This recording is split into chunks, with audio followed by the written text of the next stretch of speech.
Good morning, सुप्रभात, केम छो, सलाम। उम्मीद आप सब लोग बेहतर होंगे, अपना ध्यान रख रहे होंगे। आप में से कई बच्चे मुझसे पूछ रहे हैं कि सर आप लोग है ना तुरंत आंसर की देना, तुरंत एक्सप्लेनेशन देना, है ना, वो सब चीज़ों में आप इतना यकीन क्यों नहीं करते हैं। बाकी सभी इंस्टीट्यूट के आंसर किए आ चुके हैं और आपके यहाँ केमिस्ट्री में चिन्मय सर ने एक्सप्लेन कर दिया है पेपर। फिजिक्स में आज अमर सर एक्सप्लेन करेंगे। आप कब करेंगे? आंसर की का क्या? तो मैं एक बात क्लियर कर दूं आपको मैं कि ऐसा नहीं है कि मैं आंसर की देना नहीं चाहता हूँ, है ना। मुझे लगता है कि एग्ज़ाम होने के बाद जो क्वेश्चन आ गए हैं उन पे डिस्कस करने से बेहतर है कि हम एग्ज़ाम के पहले उन क्वेश्चंस को देख लें जो एग्ज़ाम में आने वाले हैं। ठीक है ना। मतलब जो भी आपका फॉर्चून बदलना है ना, वो उस चीज़ से बदलना है कि आप एग्ज़ाम के पहले किन क्वेश्चंस को प्रैक्टिस किए थे आप। ठीक है ना। एग्ज़ाम हो गया, पेपर हाथ में आ गया है, अब तो बहुतेरे टीचर है देश के अंदर जिनको यही काम है कि वो 10-10 क्वेश्चन बांट लेते हैं आपस में और पेपर लगा के आपको आंसर पकड़ा देते हैं। बहुत अच्छा काम कर रहे हैं, समाज सेवा का काम है। आंसर की को पकड़ा देना, पीडीओ को एक्सप्लेन कर देना, अच्छी बात है ये। लेकिन मेरा मानना ये है कि जो हम लोग सेशन लेते हैं एग्ज़ाम के पहले, उससे बहुत सारे डायरेक्ट क्वेश्चन आते हैं। That is much more significant thing. कारण उसके पीछे ये है कि आपको जो है वो एग्ज़ाम में क्या आएगा, क्या एग्ज़ाम के पहले तैयार करना है, that is very very significant as compare to कि पेपर होने के बाद में हम जो है उसको सांप निकल गया, अब लाठी पीट रहे हैं हम बैठ के। ठीक है। अब देखो ऐसा है, जो हो गया सो हो गया। जिनका पेपर अच्छा गया उन्हें मालूम चल गया कि पेपर अच्छा गया, जिनका पेपर अच्छा नहीं गया उनको भी मालूम चल गया कि पेपर अच्छा नहीं गया। मैं हमेशा एक बात आपसे कहता हूँ कि जो कर आए ना, जो हो गया है वो हो चुका है, अब उस पर विचार नहीं करना है। विचार करना है कि आगे क्या करना है। बायोमेंटर्स के कई सारे बच्चों ने मुझे मैसेज किया हुआ है। किसी के 600 सबसे हाईएस्ट नंबर बायोमेंटर से जो आ रहा है वो आ रहा है, अभी तक जो रिपोर्ट हुआ, अभी तक जो मालूम चला है 696 मार्क्स है। 696 नंबर किसी बच्चे ने हमको मैसेज किया है, तो वो उन जोड़कर पूरा है ना आंसर ने तो। लेकिन मैं तब भी कहता हूँ, मैं मानता वही हूँ जो फाइनल स्कोर आता है, जब वो ही मैं मानता हूँ। ठीक है ना।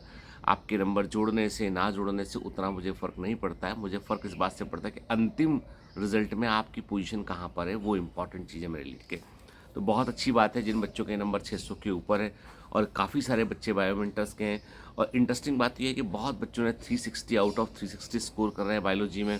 कई बच्चे ऐसे हैं, मतलब बहुत बड़ी संख्या में बच्चे हैं जिनके 345 350 मार्क्स है बायोलॉजी के अंदर। इवन केमिस्ट्री में आउटस्टैंडिंग किया है बच्चों ने, फिजिक्स में बहुत बढ़िया किया है। तो उम्मीद कर रहा हूँ मैं कि एक आध दो बच्चे तो ऐसे होंगे जो 700 को क्रॉस करना चाहिए। ठीक है ना। क्योंकि देखो क्या होता है कि बायोमेंटर्स थोड़ा सा जो है वो नॉन कमर्शियल अप्रोच पे काम करता है। मतलब आपका एग्ज़ाम, मैंने कहा ना एग्ज़ाम होने के बाद मैंने क्या कहा था कि भाई आप घर जाओ, आराम करो, पेपर को कहीं रख देना, अभी दिमाग मत लगाओ उसमें। ठीक है। क्योंकि क्या होता है कि दो तरह के डिसीजन यहाँ पे निकल के सामने आते हैं। या तो हम घबरा जाते हैं, या फिर हम जो है वो कुछ भी डिसीजन लेते हैं उल्टा सुल्टा। ठीक है ना। वो मत करो। मैं इतना मानता हूँ कि आपने जो साल भर मेहनत की थी उसके बाद जो आप देकर आए एग्जामिनेशन हॉल में, उसके बाद अब आपको चिंतन करने की ज़रूरत है कि मेरा इतना हुआ तो क्या होगा, उतना हुआ तो अरे जो होगा अच्छा ही होगा। हाँ, जिनके 590 नंबर है, 610 नंबर हैं, उनको अपनी स्टेट के अकॉर्डिंग, कैटेगरी के अकॉर्डिंग सोचना पड़ेगा कि भाई हाँ क्या हो सकता है हमारा। लेकिन मैं तब भी कहता हूँ, जब तक रिजल्ट ना आ जाए तब तक ये मानना मत कि अपन युद्ध जीत लिए। अनटिल अनलेस सबके 700 नंबर जुड़ रहे हो, आपके 700 नंबर जुड़ रहे, बात खत्म हो गई। 650 जुड़ रहे, बात खत्म हो गई। ठीक है। लेकिन 600 नंबर पे, 580 पे, 590 पे, तो भैया अभी लड़ाई खत्म नहीं हुई है। ठीक है। तो मतलब ये कुछ बातें थोड़ी सी कड़वी लगती है, अप्रिय लगती है, पर मैं सच बोल रहा हूँ आपसे। ठीक है। चलिए, फिर वही बात कि सर आपने कल प्रॉमिस किया था कि आप हमको अपना सेंटर दिखाएंगे, आज आपने दिखाया नहीं। अपने थोड़ा सा कुछ काम चल रहा था, साफ़ सफाई का चल रही थी वहाँ पे। हमारे स्टाफ ने कहा सर एक दिन और रुक जाओ आप, है ना, एक दिन और रुक जाओ। और आप बोलोगे सर आपने सेंटर को इनका इनाग्रेशन तो करवाया नहीं किसी से, कोई मंत्री भी नहीं, कोई मुख्यमंत्री भी नहीं, कोई मंत्री नहीं, किसी को जानते नहीं हो क्या आप, कोई अफसर भी नहीं। एक बात बता दूं, मेरे लिए सबसे इम्पॉर्टेंट है आप लोग, सबसे इम्पॉर्टेंट है आपके पेरेंट्स। बायोमेंटस का इनाग्रेशन होगा 11 मई को। बायोमेंटस के ऑफलाइन सेंटर का इनाग्रेशन ग्लेटर बैच के कमांडो और उनके पेरेंट्स करेंगे 11 ऑफ मई को। कोई मंत्री नहीं आएगा, कोई अधिकारी नहीं आएगा। जो आएगा वो आएंगे हमारे ग्लेटर बैच के कमांडोज और उनके पेरेंट्स वही सेंटर को इनॉग्रेट करेंगे and the environmental centres is dedicated to those greater commandos, क्यों उनको वो डेडिकेटेड है। मतलब मेरा लक्ष्य ये है कि मैं चाहता हूँ कि जो भी ग्लेटर बैच बच्चे आ रहे हैं, 165 बच्चों का ही एडमिशन हम सब सिर्फ ले रहे हैं, 165 बच्चों का, ये पूरे का पूरा बैच सेलेक्ट होना चाहिए। I am going to target 165 student in a batch, और वो सारे के सारे बच्चे सेलेक्ट होना चाहिए, एक भी बच्चा पीछे नहीं छूटना चाहिए, ये मेरा लक्ष्य है। मैं पूरी ईमानदारी से कोशिश करूंगा और उस पर अपने आप को स्कोर दूंगा। यदि 165 बच्चे 100% हैं तो मैं कितने परसेंट से पास हुआ, मेरा रिजल्ट क्या रहा। मैं एक बच्चे की रैंक 1 और 10 को मैं काउंट नहीं करूंगा, मैं काउंट करूंगा पूरे बैच का सिलेक्शन होना चाहिए। ये मेरा लक्ष्य है, यही मेरा जुनून है, यही मेरा पैशन है, उसके लिए मैं मेहनत करूंगा। ठीक है, तो ग्लेटर बैच 1 जो है बहुत इंपॉर्टेंट बैच है, बहुत बहुत इंपॉर्टेंट बैच है। यहाँ पे हर बच्चे का सिलेक्शन ही मेरा लक्ष्य है। खैर छोड़ते हैं उस बात को, क्योंकि आप बोलोगे नहीं तो सर आप तो पहले, किसी ने लिखा भी था सर आप पहले ऑफलाइन को धंधा बोलते थे, अभी आप खुद कर। हमारे ऑफलाइन में और दूसरों के ऑफलाइन में ज़मीन आसमान का फ़र्क है। जब तक आप हमारे सिस्टम में नहीं आएंगे आप समझ नहीं पाएंगे इस चीज़ को। ठीक है, तो खैर अब मैं क्या बोलूँ कि मैं कुछ भी करूँ तो उसका कोई ना कोई आप नकारात्मक एस्पेक्ट कुछ लोग ढूंढ लेते हैं, पर मैं यही बोलूँगा कि मुझे यदि बहुत कमर्शियल ऑफलाइन खोलना होता तो मैं कोटा जाता, 5-6 बच्चों का एडमिशन लेता सीधे जाके। इतना नाम है बायोमेंटर्स का भाई। ठीक है, लेकिन बात उतनी सी है कि हमने सिर्फ और सिर्फ ग्रेटर बैच को भोपाल में लॉन्च किया है हमने, और 165 बच्चों को ही एडमिशन देंगे हम। 166वां बच्चा नहीं होगा उस बैच के अंदर, और हमारा लक्ष्य है कि पूरा बैच सिलेक्ट हो। चलिए अब मैं आपको आज की कहानी बताता हूँ। मैं किताब पढ़ रहा हूँ एटॉमिक हैबिट्स, ये जेम्स क्लियर की बुक है और बहुत बढ़िया बुक है। वो लिखते हैं कि हम जीवन में बहुत छोटी आदतों को बहुत ज़्यादा महत्व नहीं देते हैं, यानी बहुत छोटा सा अच्छा काम या छोटा सा बुरा काम हम लगता है हम उसको बहुत इंपॉर्टेंस नहीं देते। वो कहते हैं यदि आप पर डे 1% अपने आप को इम्प्रूव करें, प्रतिदिन यदि आप अपने आज जो भी आपका स्टेटस है उसको आप पर डे 1% से इम्प्रूव करें, तो ये चीज़ होती है कंपाउंड इंटरेस्ट के समान होती है। मतलब हर दिन जो आपने आज 1 थे, ठीक है, आप जो है वो 1.01 हो गए अगले दिन, फिर उसके बाद फिर आप और जुड़ गए उसमें 1.01 का फिर 1% होगा। तो वो कहते हैं कि आप एक साल के अंदर जो है वो अपने अंदर 37 से 38 गुना इम्प्रूवमेंट कर सकते हैं। कितना? 37 टाइम अपने आप को इम्प्रूव कर सकते हैं। 37 टाइम, समझ रहे हैं आप क्या होता है? 37 टाइम अपने आप को इम्प्रूव कर सकते हैं। जस्ट आप 1% अपने आप को पर डे इम्प्रूव करें, 365 दिन बाद आपको चमत्कार देखने मिलेगा। लेकिन वही वो कहते हैं यदि आप अपने आप को पर डे 1% वर्स करें, 1% अपने अंदर बिगाड़ करें पर डे, तो 365 दिन में आप जीरो रह जाएंगे, 0.03। आप ऑलमोस्ट जीरो के पास पहुंच जाएंगे, कुछ नहीं बचेगा आपका, सब खत्म हो चुका होगा। मतलब ये है कि पर डे 1% इम्प्रूवमेंट करने पर 365 दिन में हम अपने आप को 37 गुना बेहतर इंसान बना सकते हैं, 37 गुना अपने परफॉर्मेंस को इम्प्रूव कर सकते हैं, आप समझ लीजिए। ठीक है, और पर डे 1% बर्स करने पर हम ख़त्म हो सकते हैं। अब आप बोलोगे पर डे का मतलब क्या?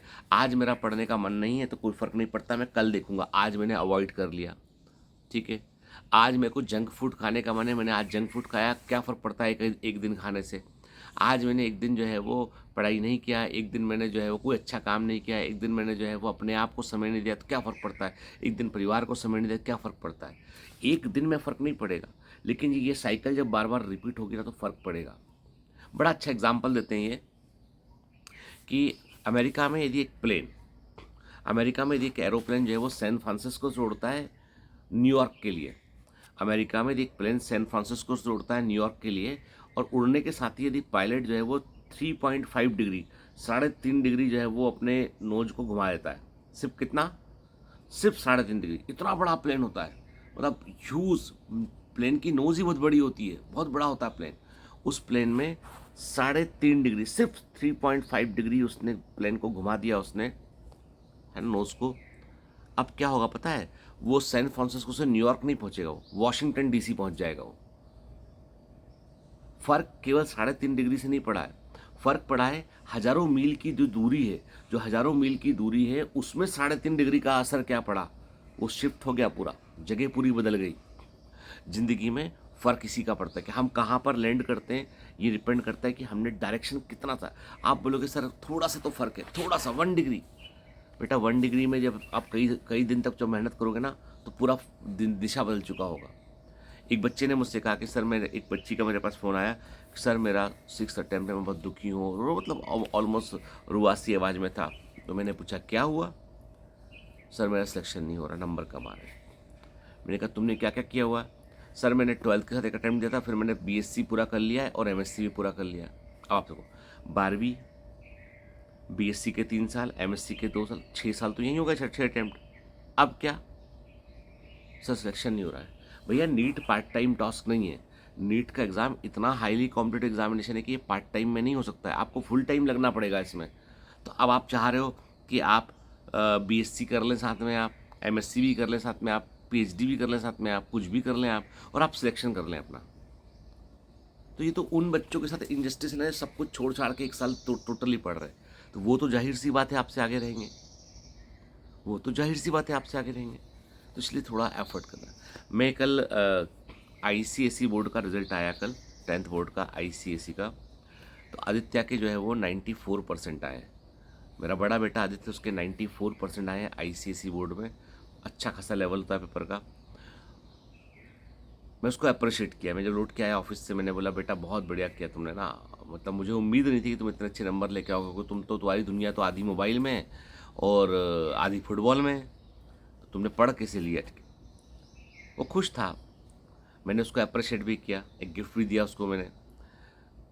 लेकिन मालूम बाद में उसकी सबसे अच्छी बात मुझे क्या लगी? उसने मुझे बोला पापा ज़्यादा लोग को बताना मत, हालांकि मैंने तुमको शेयर कर दिया, और ज़्यादा खुश मत हो।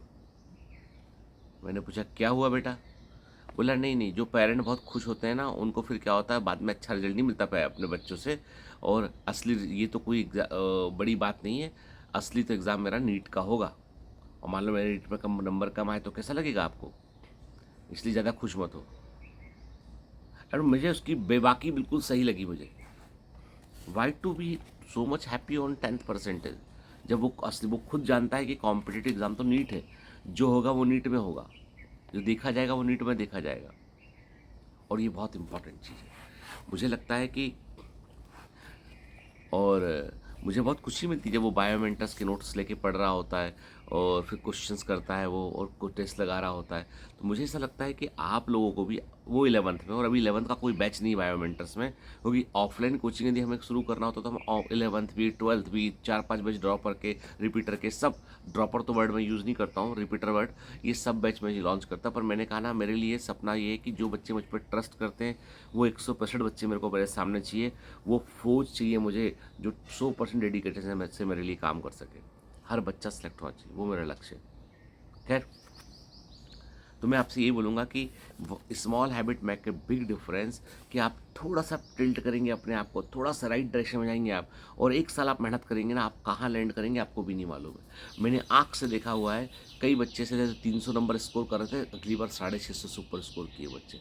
मैंने कई बार देखा है कि बच्चे जो जो एक बच्चा, मेरा स्टूडेंट जो है, उसने पहली बार 12th का अटैम्प्ट दिया, उसके 219 नंबर आए थे, और एक साल पूरे डेडिकेशन से बायोमेंटर से पढ़ा उसने। आपको पता है स्कोर क्या था उसका? 685 स्कोर था उसका। मायना रखाता है, मायना रखाता है। जो दूसरे कर सकते हैं वो आप भी कर सकते हो, क्यों नहीं कर सकते आप? ठीक है, चलिए, have a great day, all the best, bye bye.